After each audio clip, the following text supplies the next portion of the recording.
Hello guys, and I would like to make this little video on my shovel, how I made my shovel, because I keep getting questions about where'd you get that, how you make it, and what's...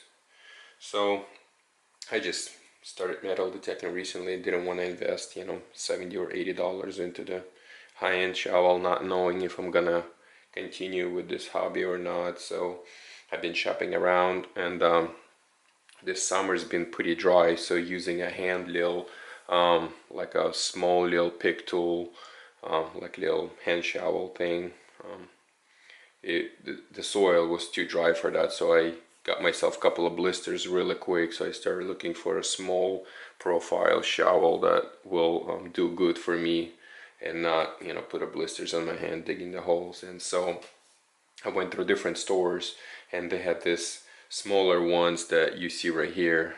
This particular one was $8 at Lowe's or Home Depot. You can get them at any pretty much hardware store, but they're a lot wider. So I got that shovel, but I came out with the plugs that are a lot bigger than I need them to be. So I'm like, well, they're too much of a hole, I'm leaving behind, or making it in order to cover it later. So I didn't need that much. So I took this one to work, and I did cut it down for the width that I needed it.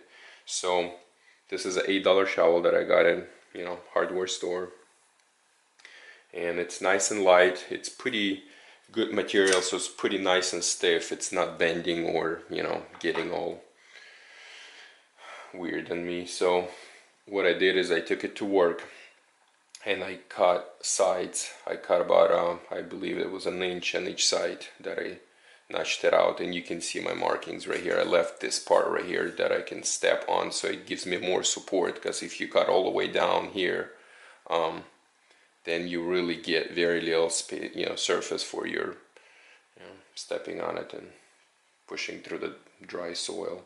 So what I did is I cut 1 inch on the side, on each side, and then I made it sharp. It was round, nice and round shovel. So I did this, and I sharpened it.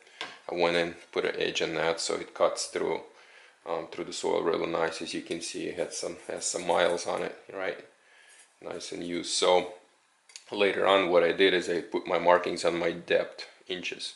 So this is a 2-inch, 4-inch, and 6-inch marks, and shovel is 7-inch hole, overall depth right here.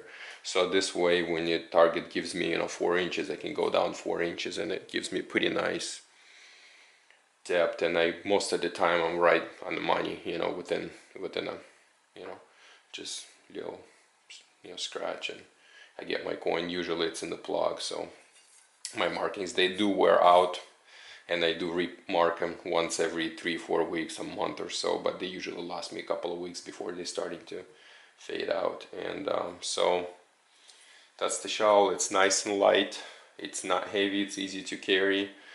Really quick plugs. I mean, you guys, if you make one yourself, you can make it thinner or wider, whichever, but definitely put this sharp edge on it, because the round is just not as good for, you can put little notches in here and get creative with that. But this is pretty much $8